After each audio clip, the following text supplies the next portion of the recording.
Pemirsa Kediri Lagi TV, jumpa lagi bersama saya Medinda Tobing di program Kediri Sehat yang tentunya memberikan informasi dan solusi bagi kesehatan Anda. Pemirsa, stunting merupakan permasalahan serius yang menjadi prioritas pemerintah saat ini. Berbagai upaya penurunan dan pencegahan stunting terus dilakukan di berbagai wilayah, termasuk di Kabupaten Kediri. Dan di episode kali ini, tim Kediri Sehat akan membahas seputar stunting bersama Dr. Bayu Prabowo, spesialis anak di Rumah Sakit Umum Simpang 5 Gumul, Kediri. Namun sebelum itu, kita simak bersama tayangan yang satu ini.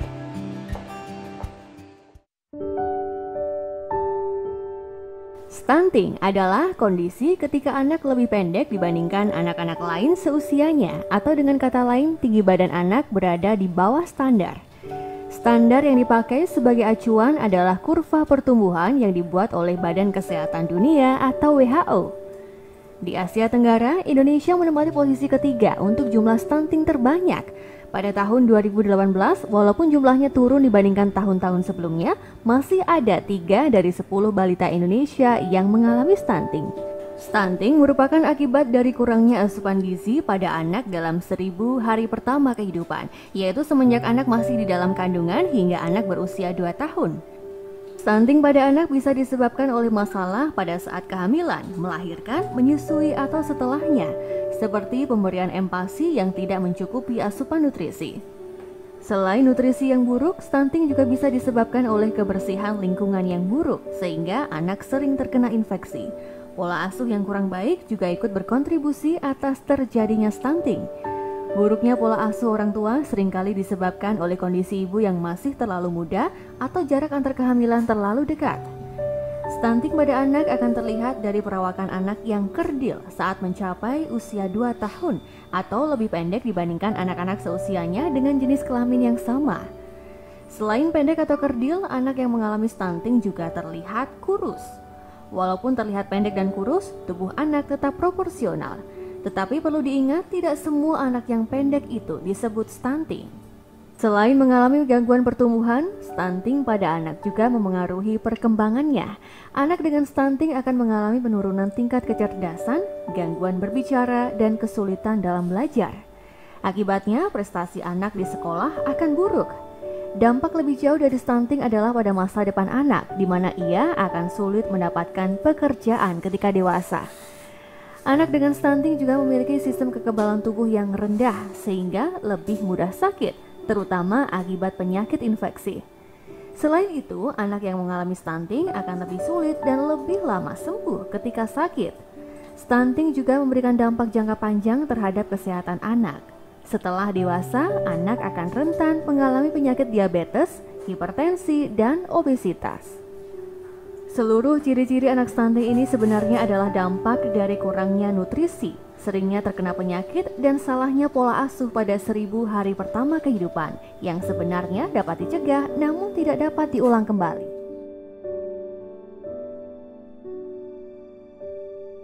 Pemirsa, saat ini saya sudah bersama dengan Dr. Bayu Prabowo, spesialis anak dari Rumah Sakit Umum Simpang 5 Gumul, Kediri. Kita akan membahas seputar stunting yang memang saat ini menjadi fokus pemerintah untuk penurunan dan juga pengurangan dari jumlah stunting di Indonesia sendiri. Halo Dr. Bayu, apa kabar hari ini? Alhamdulillah baik. Baik ya dokter. Baik. Dokter, membahas tentang stunting, sebenarnya stunting ini kondisi yang seperti apa sih dokter? Karena ada yang bilang biasanya stunting lebih mudahnya dibilang aja kerdil gitu kan, ya, mungkin yang lebih spesifik lagi ya. Jadi memang stunting sih kalau bahasa awamnya memang dia pendek, rangka pendek atau kerdil. Tapi yang harus digarisbawahi di sini adalah bahwa tidak semua orang pendek itu stunting. Gitu ya? Yang membedakan adalah stunting adalah perawakan pendek. Perawakan pendek nanti ada kriterianya. Yang membedakan adalah satu, dia disebabkan oleh kondisi dari suboptimalnya dari nutrisi maupun kesehatannya. Jadi harus ada disebabkan oleh dua itu, kesehatan dan nutrisi yang suboptimal. Untuk prevalensi dari stunting sendiri di Indonesia pada balita, dokter melihat seperti apa nih dok? Jadi memang di Indonesia sendiri angka pendek, kalau sebenarnya data untuk yang khusus stunting belum ada, cuma yang pendek aja sekitar 37% memang datanya. Itu kalau menyebar di hampir semua provinsi. Kemudian untuk dibandingkan negara lain, ASEAN kita juga masih yang terbelakang untuk masalah urusan pendek, sekitar 37. Tapi yang 37 tersebut dibagi jadi pendek dan sangat pendek. Yang pendek itu sekitar 19%, yang sangat pendek sekitar 18%. Oke. Untuk gejala-gejala dari stunting sendiri selain pendek, untuk mungkin harus ada ukuran yang lebih spesifik begitu dokter ya, dan bisa kita lihat pada usia anak atau usia balita berapa nih dokter, kita bisa menjudge, oh ini terkena stunting nih. Ya, stunting jadi ya karena memang harus pendek dan juga disebabkan oleh kondisi nutrisi dan kesehatan yang suboptimal. Sedangkan kriteria pendek di sini adalah dia kurang dari persentil 3 dari standar deviasi populasi. Dari grafik tinggi badan berdasarkan usia. Itu satu. Yang kedua, kurang dari min 2 standar deviasi populasi usia sesuai kriteria tinggi badan sesuai populasinya. Yang ketiga, dia harus laju percepatan pertumbuhan atau growth velocity-nya itu tidak sesuai dengan usianya dia. Kemudian kita lihat setelah usia 3 tahun, dia biasanya kenaikan tinggi badannya tidak sampai 3 cm atau 3 sampai 4 cm. Kalau lebih dari itu mungkin dia masih variasi normal aja. Sedangkan secara umum gambarannya ya kita lihat anak pendek, kemudian kita harus sesuaikan dengan grafik-grafik tersebut apakah dia memang masuk perawakan pendek, kemudian kita lihat penyebabnya. Kalau memang penyebabnya 2 kondisi tadi, berarti ini masuk kriteria sebagai stunting. Berarti tinggi badan dan juga nutrisinya dokter ya. Untuk kita bisa mengetahui apakah nutrisi balita ini tercukupi atau tidak, bagaimana dokter cara kita sebagai orang awam gitu? Ya, secara garis besar untuk nutrisi jangka pendek, jangka panjang itu kita lihat dari, kalau jangka pendek kita lihat dari berat badannya. Kalau dia berat badannya sesuai, berarti kecukupan nutrisi jangka pendeknya dia secara garis besar umum baik. Cuma kalau kita ngomong perawakan pendek, memang dia adalah kekurangan gizi kronis kebanyakan. Nah, sehingga kita lihat kecukupannya ya dari berat badannya sama tinggi badannya tadi. Sedangkan untuk pemantauannya tadi kan pertanyaan sebelumnya, kita tahunya seperti apa, kita sejak kapan kita tahu itu bisa sejak awal. Bahwa usia berapa dokter ya? Kita sudah bisa lihat dari laju pertumbuhannya tadi ketika usia 1 tahun, di bawah 1 tahun itu kenaikan berat badannya tinggi badannya itu sekitar 20 sampai 25 cm atau kalau memang secara umum 1,5 kali dari panjang badan lahirnya. Kalau memang dia di luar dari itu, kemudian kita ukur grafiknya memang tidak sesuai, ya berarti itu masalah. Dan juga harus garis bawahi bahwa diagnosa stunting sendiri tidak bisa 1 kali pengukuran, dia harus memang beberapa kali. Ada yang bilang ada laju percepatan pertumbuhannya, tinggi badan, growth velocity-nya harus lebih dari ini. Makanya ketika pertama diukur, itu dia hanya kita tahu perawakan pendek. Kemudian kita evaluasi lagi berikutnya, kenaikan berat badannya seperti apa, apakah naiknya itu sesuai dengan target atau enggak. Karena kalau memang kenaikannya sesuai dengan target, misalnya kita usia 1 tahun kok 1,5 kali, oh berarti itu memang masih target walaupun dia perawakannya masih pendek. Selain ciri-ciri tinggi badan yang kurang pada anak stunting, ada juga karena masalah nutrisi dokter. Sebagai orang awam, bagaimana kita tahu anak kita ini sudah tercukupikah kebutuhan nutrisinya begitu dok? Ya, jadi memang kalau kita lihat cukup apa enggak, ada jangka pendek, jangka panjang. Kalau kita ngomong jangka pendek, kita lihat secara umum dari berat badannya. Berat badannya sesuai usia, dia proporsional. Sedangkan kalau untuk jangka panjang, lebih ke arah grafik tinggi badan berdasarkan usia. Nah, itu kita lihat perawakan pendek menandakan bahwa dia kekurangan gizi kronis kalau memang dia pendek. Terus kita tahu juga, kita lihat dari itu pentingnya di anak kontrol secara teratur. Dengan ada buku KIA, itu sudah ada grafik-grafiknya, kita lihat kalau memang dia sesuai dengan grafik pertumbuhannya, baik dari itu berat badan maupun tinggi badan, berarti dia cukup normal, aja. Ya? Tapi kalau dia di bawah itu yang harus ada tindak lanjutnya. Artinya kita sebagai ibu harus peduli dan juga selalu mengawasi begitu dokter ya, perkembangan anak, tumbuh kembangnya sudah sesuai belum dengan buku KIA itu tadi. Dokter, sebenarnya faktor penyebab atau yang menjadikan anak bisa mengalami stunting ini dokter, apa sebenarnya? Kalau di faktor tadi ya tidak lepas dari 2 kriteria tadi, bahwa dia masalah nutrisi dan kesehatan yang suboptimal. Tapi sejak ibu hamil ketika di kandungan begitu? Ya betul, karena memang dia pentingnya sejak di ibunya, di kandungannya ibunya. Jadi memang dia ini masalahnya sangat rumit, karena melibatkan banyak sekali pihak. Salah satunya memang ketika hamil atau di 1000 hari pertama kehidupan, sejak dia dalam kandungan itu memang sangat mengaruhi. Data-data menyebutkan bahwa hanya sekitar 60-70% ibu itu memeriksakan kandungannya secara lengkap. Gizi lengkap adalah dia memeriksa 4 kali dalam setiap kehamilannya. Kemudian angka kejadian anemi tinggi pada ibu sekitar 40%. Karena angka kurang gizi pada ibu hamil sekitar 30%.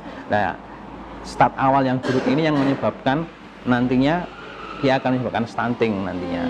Gizi yang seperti apa yang harus dipenuhi ibu hamil untuk anaknya dalam kandungan, dokter? Supaya nantinya tidak terkena stunting.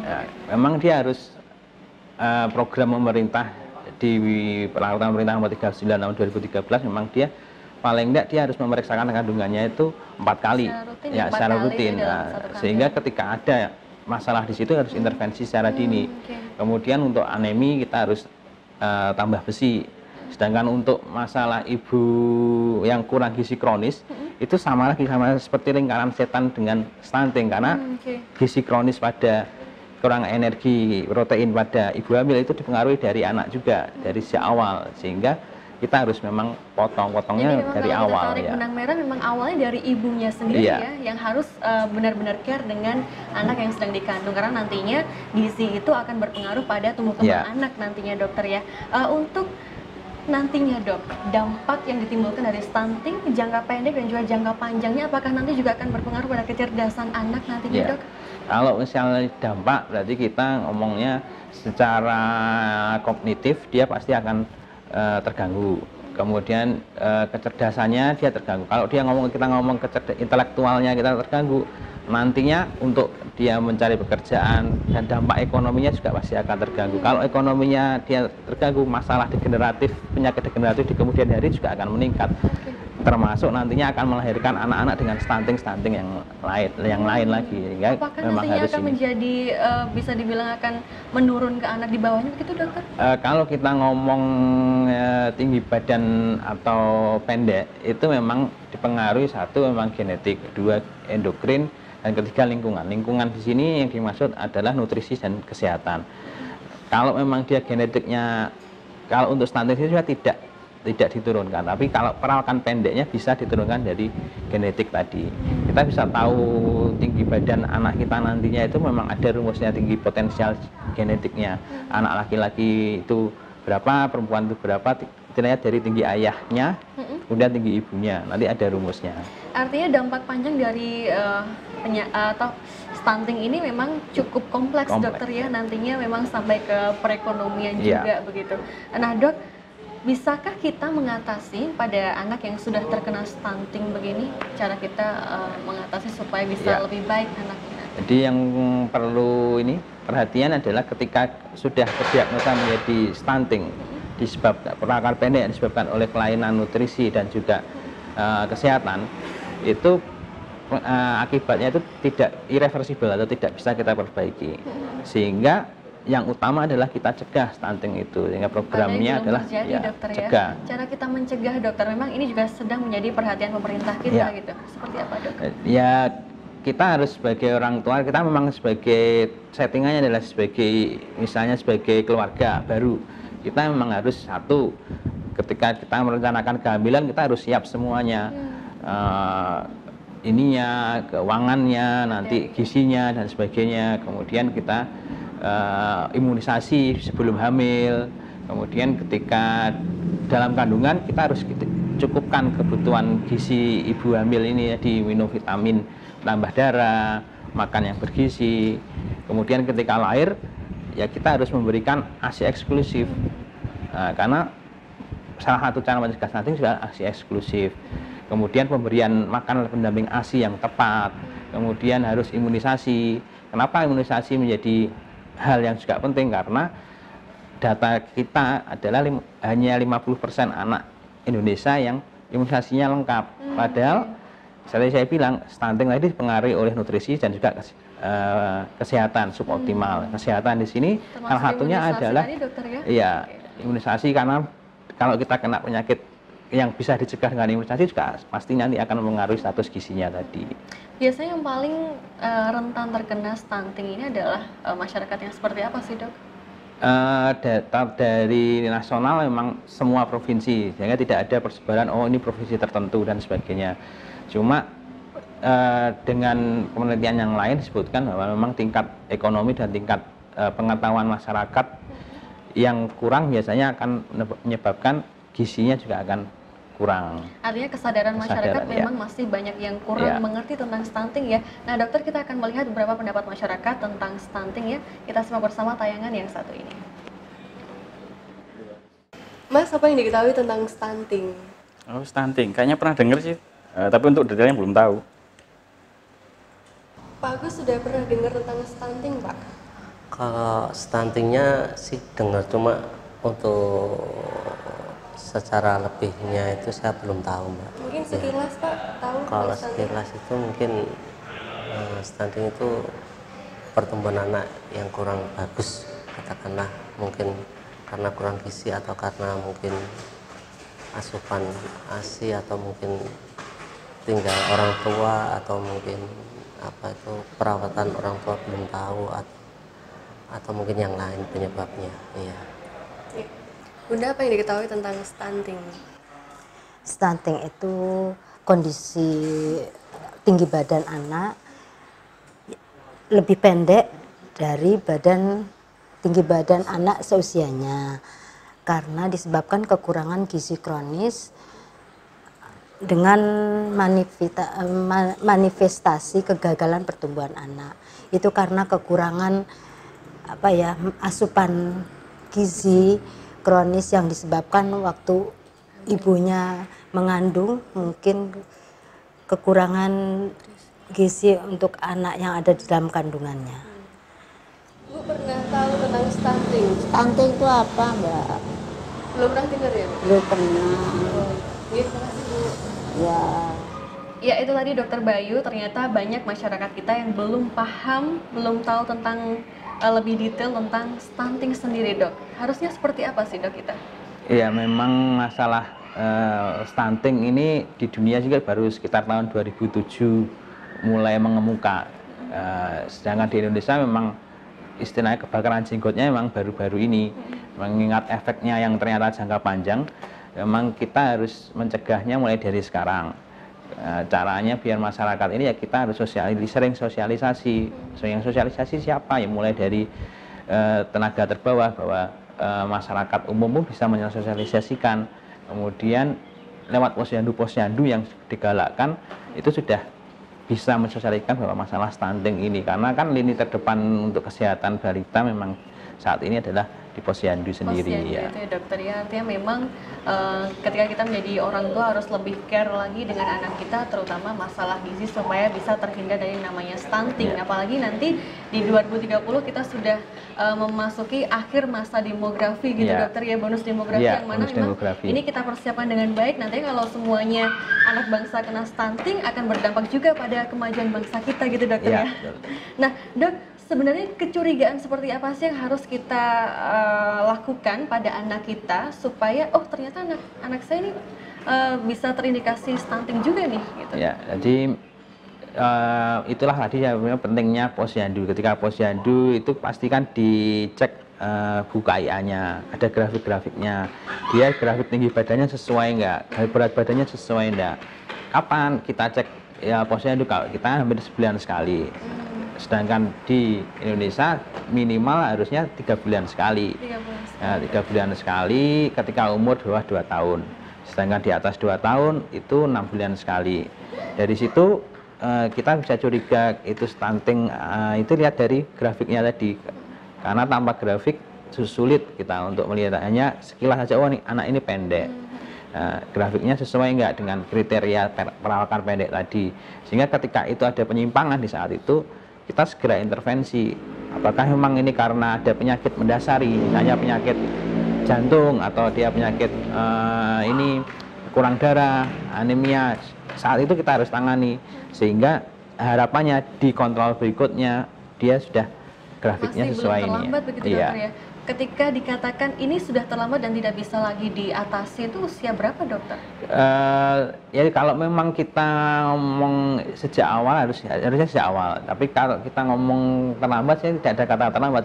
Bahwa kita segera tahu, kita harus segera tangani. Tapi kalau kita sudah terlambat, kerusakan yang terjadi tadi irreversible, sehingga kita harus memaksimalkan memang. Makanya pentingnya adalah penanganan sejak dini. Kalau kita ngomong terlambat, ya di atas 3 tahun, 4 tahun, kalau dia tidak baik, ya kita harus segera intervensi. Selain tinggi badan yang bisa dibilang kurang begitu pada anak stunting, apakah nanti juga akan berpengaruh pada cepat tanggapnya dia dalam belajar, begitu dalam mempelajari sesuatu hal begitu, dok? Ya, jadi kalau kita ngomong stunting, ya, tapi kalau kita ngomong anaknya pendek, terus penangkapan memori dan sebagainya itu terganggu, enggak. Karena yang penelitiannya memang hanya stunting, sedangkan untuk yang perawakan pendek tidak selalu nanti akan mempengaruhi, karena anak pendek sendiri kebanyakan atau sebagian besar kasus itu adalah variasi normal, dalam artian dia tidak ada gangguan lain, hanya memang dia perawakan pendek. Sedangkan untuk stunting kan harus ada masalah yang mendasarinya. Sehingga artinya tidak selalu pendek itu akan berpengaruh pada kecerdasan intelektual begitu, dokter? Ya, jadi kalau untuk ngomong anak pendek tadi memang ada yang normal, ada yang tidak normal. Kalau yang normal misalnya karena keturunan familial short stature atau CDGP namanya, congenital delay growth puberty. Itu nanti yang satu akan tetap pendek tapi secara lain-lain normal, yang satu akan menjadi tingginya normal tapi nanti akan ketika pubertas tadi. Sehingga ketika dua kelainan itu nanti secara umum dia nggak akan ada kelainan dibandingkan yang lain, anak-anak normal. Tapi kalau dia ngomongnya abnormal, itu yang mempengaruhi fungsi-fungsi yang lain. Dokter, kebutuhan nutrisi atau gizi seperti apa sih yang harus kita penuhi sebagai orang tua untuk anak kita supaya terhindar dari stunting sendiri, dokter? Kalau untuk kebutuhan gizinya itu kita lihat dari tadi kekurangan atau kelebihannya. Makanya dalam mendiagnosa sakit tata laksana gizi itu kita harus lihat dari 5 aspek. Satu, diagnosa gizinya dia apa? Gizinya apakah gizinya kurang atau gizi baik atau gizinya berlebih justru. 2, kita lihat dari nanti kebutuhan kalorinya berapa. Kebutuhan kalori kita lihat dari mana? Kita lihat dari tinggi badan sesuai usianya. Nanti kita ada grafik kurvanya, kita lihat kayak kebutuhan kalorinya berapa, sehingga pada umur yang sama dengan tinggi yang berbeda kebutuhan kalorinya juga akan berbeda. Kemudian yang ketiga kita lihat dari nanti kita berikan dalam bentuk apa. Misalnya nanti anaknya umur 2 tahun ya nasi. Kalau anaknya ternyata di umur 3 bulan ya kita tidak bisa berikan nasi. Itu kita berikan apa ya dengan usianya. Kemudian yang keempat kita berikan rutenya seperti apa. Kalau memang dia nggak ada kendala ya kita lewat mulut. Tapi kalau ternyata dia ada suatu penyakit, kita bisa pikirkan cara yang lain. Atau bahkan di rumah sakit, kalau memang ternyata dia kekurangan gizi di rumah sakit, ya kita harus tangani. Nggak bisa mulut, kita lewat infus atau lewat cairan yang lain. Kemudian yang kelima kita harus evaluasi dalam arti adalah toleransinya, akseptabilitas dan efektivitasnya. Kita lihat grafiknya itu tadi. Nah, dokter, untuk pemberian ASI eksklusif, apakah ini juga berpengaruh pada nantinya anak bisa terkena stunting, dokter? Ya, jadi memang untuk cegah stunting kan sejak di dalam kandungan ibunya. Setelah lahir, kewajiban ibu adalah memberikan ASI eksklusif, karena itu memang dari penelitian membuktikan bahwa dengan ASI eksklusif akan menurunkan angka terjadinya stunting. Kemudian lama, dokter, kalau kita ngomong ASI eksklusif hanya ASI saja berarti ya adalah 6 bulan sesuai program pemerintah maupun WHO. Kemudian kita lanjutkan sampai nanti usia 2 tahun.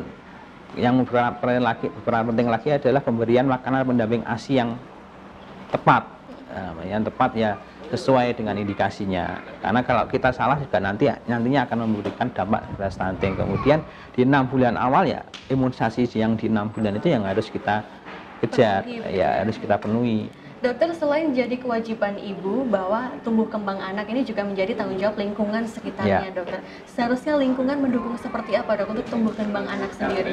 Ya, bahwa untuk selama ini stigma masyarakat anaknya ini pendek, nantinya akan mempengaruhi, ini yang harus disingkirkan, bahwa dia harus mendukung anak-anak ini untuk tumbuh kembang optimal. Jadi bahwa salah satu dampak tadi adalah intelijensi, kemudian masalah percaya diri anak ini, bahwa anak pendek nantinya akan menjadi olah-olahan, menjadi bullying, itu yang harus dihindari oleh masyarakat. Kemudian masyarakat harus aware bahwa oh, ini anak ini pendek, adakah penyakit yang mendasari atau nutrisinya yang optimal, itu harus kita dukung. Kemudian membentuk posyandu yang optimal sehingga data-datanya akan optimal, dan screening di awal sudah peran masyarakat harus dari screening tadi ini. Artinya masyarakat lingkungan sekitar harus bisa mendukung juga untuk tumbuh kembang anak sendiri, dokter ya. Nah, Dokter Bayu dan juga pemirsa, kita sudah rangkum juga, ini dia tips mencegah stunting pada anak. Stunting dapat dicegah dengan mendapatkan nutrisi yang baik. Dimulai ketika pada saat kehamilan harus mengkonsumsi makanan sehat dan seimbang. Berikan bayi ASI eksklusif selama 6 bulan pertama. Setelah 6 bulan, berikan bayi ragam makanan tambahan. Dan berikan ASI hingga bayi berumur 2 tahun. Lingkungan yang bersih dan merevitalisasi pos kesehatan ibu dan anak juga dapat mencegah stunting. Mari bersama kita cegah stunting. Ya, itu tadi tips untuk mencegah stunting pada anak, khususnya untuk anak kita yang masih belum terkena stunting, begitu Dokter Bayu ya. Ada yang ingin disampaikan dokter untuk closing statement tentang stunting sendiri, silahkan. Ya, jadi yang harus diperhatikan tadi bahwa tidak semua anak pendek itu nantinya akan jadi stunting, bahwa stunting adalah disebabkan oleh nutrisi dan juga kesehatan yang suboptimal, sehingga untuk mencegah stunting 2 hal ini yang harus diperhatikan, nutrisi kemudian kesehatan yang optimal, dan perlu adanya deteksi dini pada diri keluarga dan juga peran serta masyarakat untuk mencegah stunting ini. Oke, cukup sekian. Terima kasih banyak Dokter Bayu Prabowo, spesialis anak, sudah berbagi informasi tentang stunting yang memang ini sedang digaungkan juga oleh pemerintah kita. Terima kasih banyak dokter. Saya dan pemirsa di rumah semakin tahu dan paham tentang apa itu stunting. Terima kasih banyak dokter. Mari.